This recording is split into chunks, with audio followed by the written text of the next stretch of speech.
Run খরায় ভুগছেন Maxwell. প্রতি ম্যাচে সুযোগ পেয়েও ব্যর্থ হচ্ছেন ব্যাট হাতে। ফর্ম হারিয়ে মানসিকভাবে ভেঙে পড়েছেন এই ওজি সুপারস্টার। জাতীয় দলে ব্যাট হাতে ঝড় তুললেও নিজেকে হারিয়ে ফেলেছেন আইপিএলে এসে। যে ভারতের মাটিতেই আফগানদের বিরুদ্ধে ঐতিহাসিক ইনিংস খেলেছেন, সেই মাটিতে ম্যাক্সওয়েল যেন ভুলে গেছেন ব্যাটিং। জাতীয় দলে দানব তকমা পাওয়া এই ক্রিকেট তারকা আইপিএলে এসে ফর্ম হারিয়ে ফেলায় ভুগতে হয়েছে আরসিবিকে।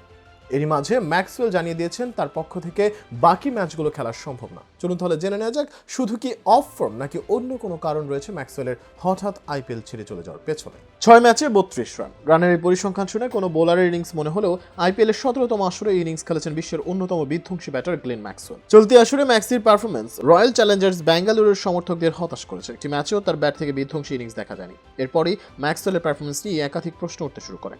6 ম্যাচে 3 বার 0 রানে আউট হয়ে ফিরেছেন সাজঘরে। এবারের আইপিএলে এমনই নিষ্প্রভ সব ইনিংস উপহার দিয়েছেন রয়্যাল চ্যালেঞ্জার্স ব্যাঙ্গালুরুর দর্শকদের। দাবি করা হচ্ছে ম্যাক্সওয়েলের এই অফ ফর্মই আরসিবির ভরাডুবির পেছনে অন্যতম বড় কারণ। অফ ফর্মে থাকার কারণে সানরাইজার্স হায়দ্রাবাদের বিপক্ষে ম্যাচের একাদশে ছিলেন না এই ওজি তারকা ক্রিকেটার। যদিও গুঞ্জন ছিল ইনজুরির কারণে মাঠে নামেননি তিনি। পরবর্তীতে জানা গেছে যে ইনজুরি না, ফর্ম হারিয়ে ফেলায় নিজেকে গুটিয়ে নিয়েছেন ম্যাক্সওয়েল। রান না পাওয়ার জন্য ভাগ্যকে দায়ী করছেন ম্যাক্সওয়েল। এদিকে সংবাদ সম্মেলনে ম্যাক্সওয়েল জানান, মুম্বাইয়ের বিপক্ষে ম্যাচ শেষে ডুপ্লেসি ও কোচদের জানিয়ে দিয়েছেন তার জায়গায় অন্য কাউকে সুযোগ দেওয়া উচিত। ম্যাক্সওয়েল আরও জানান, তিনি আগেও অফ ফর্মে ছিলেন। এমন পরিস্থিতিতে যত বেশি ম্যাচ খেলেছেন আরও খারাপ হয়েছে। তাই এবার অনুভব করেছেন নিজেকে সাময়িক সময়ের জন্য মানসিক ও শারীরিকভাবে বিশ্রামে রাখা প্রয়োজন, যেন তার শরীর আবারও ঠিকঠাক সাড়া দেয়। সেই সাথে ম্যাক্সওয়েল আরও মনে করেন অন্য কাউকে সুযোগ দেওয়ার জন্য এটা ভালো সময়। যদিও আইপিএল শুরুর আগে দুর্দান্ত ফর্মেই ছিলেন ম্যাক্সওয়েল।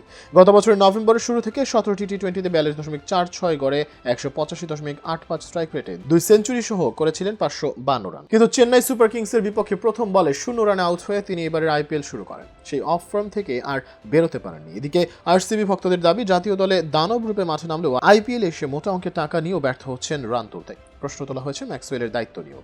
আরসিবির সমর্থকদের মতে দায়সারাভাবে খেলছেন ম্যাক্সওয়েল। জাতীয় দলের জার্সিতে ম্যাক্সওয়েলকে যতটা আত্মবিশ্বাসী দেখা যায়, তার ছিটে ফোঁটাও খুঁজে পাওয়া যায়নি এবারের আইপিএলের মঞ্চে। যদিও আরসিবি সমর্থকদের এমন দাবি তাদের ক্ষোভের বহিঃপ্রকাশ বলে মনে করা হচ্ছে। অবশ্যই এবারই প্রথম নয়, ফর্ম হারিয়ে মানসিকভাবে ভেঙে পড়া ম্যাক্সওয়েল এর আগেও বিরতি নিয়েছিলেন ক্রিকেট থেকে। আইপিএলের এবারের মতো দুঃসহ অভিজ্ঞতা আগেও হয়েছে তার। 2020 সালের আসরে কিংস 11 পাঞ্জাবের হয়ে 11 ইনিংসে মোট 108 রান করতে পেরেছিলেন তিনি। স্ট্রাইক রেট ছিল মাত্র 100। অবিশ্বাস্যভাবে সেই টুর্নামেন্টে একটি ছক্কাও মারতে পারেননি ম্যাক্সওয়েল। তবে এবারের সঙ্গে সেবারের প্রেক্ষাপট মেলাতে চান না ম্যাক্সওয়েল। সে বছরের চিত্র ছিল ভিন্ন। ব্যাটার হিসেবে নয়, মূলত বোলার হিসেবে দলের দায়িত্ব ছিলেন। ব্যাটার হিসেবে টপ অর্ডারের সুযোগ না পাওয়ায় খুব বেশি বল খেলার সুযোগ পাননি। এজন্য ম্যাচে কোনো ছন্দই খুঁজে পাচ্ছিলেন না। যদিও পরবর্তীতে দলকে জানিয়েছিলেন তার পরিবর্তে কোনো বিদেশি বোলারকে দলে নিতে। তবে এবার প্রতি ম্যাচেই পেয়েছেন সুযোগ। যেখানে শেষের দিকে নেমে ঝড় তুলছে দীনেশ কার্তিক, সেখানে তারও আগে নেমে ব্যর্থ হচ্ছে নিজেকে মেলে ধরতে। মূলত এসব কারণেই বাকি ম্যাচগুলো থেকে নিজেকে সরিয়ে নিয়েছেন ম্যাক্সওয়েল। 2019 সালেও অনির্দিষ্টকালের জন্য বিরতি নিয়েছিলেন ম্যাক্সওয়েল, যদিও সেবার নিজের জাতীয় দল থেকে পূর্ণ সহযোগিতাও পেয়েছিলেন। ক্রিকেট বোদ্ধাদের দাবি, ম্যাক্সওয়েল আইপিএল এর এবারের আসর থেকে নিজেকে সরিয়ে নিলেও আসন্ন আসরে ফিরবেন চিরচেনা ছন্দে।